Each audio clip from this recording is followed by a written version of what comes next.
Jose K മാണിയെ UDF-ലെത്തിക്കാൻ തിരക്കിട്ട നീക്കങ്ങൾക്ക് പിന്നിൽ മുസ്ലിം ലീഗ്. തിരുവമ്പാടി മണ്ഡലം വിട്ടുനൽകാമെന്നും ഓഫർ. മുനമ്പം വനനിയമങ്ങൾ തുടങ്ങിയവ ഉയർത്തി കേരള കോൺഗ്രസ് മാണി വിഭാഗത്തെ പ്രതിരോധത്തിലാഴ്ത്താൻ ക്രൈസ്തവ സഭാധ്യക്ഷരുടെ നീക്കം.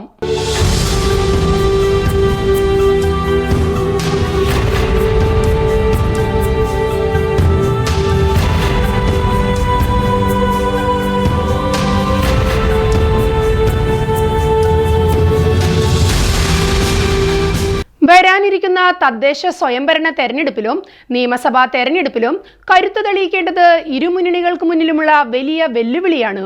കഴിഞ്ഞ ലോക്സഭാ തെരഞ്ഞെടുപ്പിലും പിന്നീട് നടന്ന ഉപതെരഞ്ഞെടുപ്പുകളിലുമെല്ലാം ശക്തമായ സ്വാധീനമുറപ്പിക്കാൻ കഴിഞ്ഞതിനാൽ വലിയ ആത്മവിശ്വാസമാണ് കോൺഗ്രസിനും UDF-ലെ മറ്റ് ഘടകകക്ഷികൾക്കും നിലവിലുള്ളത്. സംസ്ഥാനത്ത് ശക്തമായ ഭരണവിരുദ്ധ വികാരം നിലനിൽക്കുന്നുവെന്നും ജനങ്ങളുടെ പ്രതീക്ഷകൾക്കൊത്തുയരാൻ രണ്ടാം പിണറായി സർക്കാരിന് കഴിയുന്നില്ലെന്നുമുള്ള വിലയിരുത്തലാണ് പൊതുവെ നിലനിൽക്കുന്നത്. എന്നാൽ തെരഞ്ഞെടുപ്പ് വേളകളിലെ അടിയൊഴുക്കുകൾ പ്രവചനാതീതമായിരിക്കുമെന്നും അതിനാൽ അതിരുകടന്ന വിജയപ്രതീക്ഷകൾ പാടില്ലെന്നുമാണ് UDF-ന്റെ രഹസ്യ സംഘടന വിലയിരുത്തൽ. അതോടൊപ്പം തന്നെ സംസ്ഥാനത്ത് BJP-ക്ക് ലഭിക്കുന്ന വേരോട്ടം ഇരുമുന്നണികളെയും വല്ലാതെ അലട്ടുന്നുണ്ട് എന്നതാണ് യാഥാർത്ഥ്യം. പലയിടങ്ങളിലും LDF-ന്റെയും UDF-ന്റെയും വോട്ട് ബാങ്കുകളിൽ ചോർച്ചകൾ സൃഷ്ടിക്കാൻ BJP-ക്ക് കഴിഞ്ഞിട്ടുണ്ടെന്ന് കണക്കുകൾ വ്യക്തമാക്കുകയും ചെയ്യുന്നു. ഈ സാഹചര്യത്തിലാണ് വീഴ്ചകൾ തിരുത്തി തങ്ങളുടെ ആധിപത്യം പൂർവാധികം ശക്തിപ്പെടുത്താനുള്ള നീക്കങ്ങൾ CPM കോൺഗ്രസ് മുന്നണികൾ ആരംഭിച്ചിരിക്കുന്നത്. UDF-ൽ നിന്നും ഇടതുപക്ഷത്തെത്തിയ കേരള കോൺഗ്രസ് മാണി വിഭാഗത്തെ തിരിച്ചെത്തിക്കാനുള്ള നീക്കങ്ങൾ UDF കേന്ദ്രങ്ങൾ ആരംഭിച്ചത് ഈ സാഹചര്യത്തിലാണ്. കേരള കോൺഗ്രസ് ജോസഫ് വിഭാഗത്തിന് ഇതിൽ വലിയ താല്പര്യമൊന്നുമില്ലെങ്കിലും ജോസ് കെ മാണിയെ ഏതു വിധത്തിലെങ്കിലും മുന്നണിയിലെത്തിക്കണമെന്ന ഉറച്ച നിലപാടാണ് മുസ്ലിം ലീഗിനുള്ളത്.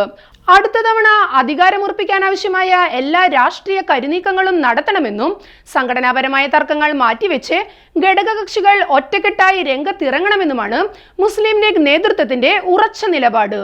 ക്രൈസ്തവ പുരോഹിതർക്കിടയിലും മലയോര കർഷകർക്കിടയിലും മധ്യ കേരളത്തിൽ ശക്തമായ സ്വാധീനമാണ് കേരള കോൺഗ്രസ് മാണി വിഭാഗത്തിനും നേതാവായ ജോസ് കെ മാണിക്കും ഉള്ളത്. അതുകൊണ്ട് തന്നെ ജോസഫ് വിഭാഗത്തിനൊപ്പം ജോസ് കെ മാണിയും കൂട്ടരും UDF-ലെത്തിയാൽ അത് രാഷ്ട്രീയമായി ഗുണകരമാകുമെന്ന് തന്നെയാണ് പൊതുവെയുള്ള വിലയിരുത്തൽ. സമീപകാലത്ത് ഉയർന്നു വന്ന മുനമ്പം ഭൂമി വിഷയം, വനം ഭേദഗതി നിയമം തുടങ്ങിയവയിൽ സംസ്ഥാന സർക്കാരിന്റെ നീക്കങ്ങളോട് കടുത്ത എതിർപ്പാണ് ക്രൈസ്തവ പുരോഹിതർക്കുള്ളത്. ഇത് തങ്ങളുടെ നിലനിൽപ്പിനെ പോലും ദോഷകരമായി ബാധിക്കുമെന്ന തിരിച്ചറിവ് ജോസ് കെ മാണിക്കും പാർട്ടിക്കും ഉണ്ട് താനും. ഈ സാഹചര്യം ഉപയോഗപ്പെടുത്തിയാണ് ജോസ് കെ മാണിയുടെ പാർട്ടിയെ UDF-ൽ തിരിച്ചെത്തിക്കാനുള്ള നീക്കങ്ങൾ നേതാക്കൾ ആരംഭിച്ചിരിക്കുന്നത്. ഇടതുമുന്നണി അടുത്ത തവണ അധികാരത്തിൽ തുടരാനുള്ള സാധ്യത വിരളമാണെന്ന തിരിച്ചറിവ് മാണി വിഭാഗത്തിനുണ്ട്. UDF-നൊപ്പം നിന്നാൽ മന്ത്രിസ്ഥാനമടക്കമുള്ള അധികാരങ്ങൾ ലഭിക്കാനുള്ള സാധ്യതകൾ ഏറെയാണ് താനും. എന്നാൽ മറ്റൊരു ഘടകകക്ഷിക്കും നൽകാത്ത വിധത്തിലുള്ള സ്വീകാര്യത തങ്ങൾക്ക് നൽകിക്കൊണ്ടിരിക്കുന്ന ഇടതുമുന്നണിയെ തള്ളിപ്പറയാൻ മാണി വിഭാഗത്തിന് അത്ര വേഗം കഴിയുകയുമില്ല. രാജ്യസഭാ സീറ്റ് അടക്കം നൽകിയ ഇടതുമുന്നണിയെ കൈയൊഴിയുന്നത് രാഷ്ട്രീയ മര്യാദയല്ലെന്ന തിരിച്ചറിവ് ജോസ് കെ മാണിക്കുമുണ്ട്. മന്ത്രി Roshi Augustine, chief whip N Jayaraj, Pramod Narayan MLA തുടങ്ങിയ നേതാക്കൾക്ക് ഇടതുമുന്നണി ബന്ധം ഉപേക്ഷിക്കുന്നതിനോട് വലിയ താല്പര്യമില്ല. അതേസമയം UDF എത്ര സീറ്റുകൾ നൽകുമെന്നതിനെ ആശ്രയിച്ചായിരിക്കും മാണി വിഭാഗം തീരുമാനം കൈക്കൊള്ളുക എന്നാണ് സൂചനകൾ വ്യക്തമാക്കുന്നത്. കേരള കോൺഗ്രസിന് ശക്തമായ വേരോട്ടമുള്ള പാല, കടുത്തുരുത്തി മണ്ഡലങ്ങൾ UDF വിട്ടുനൽകില്ല.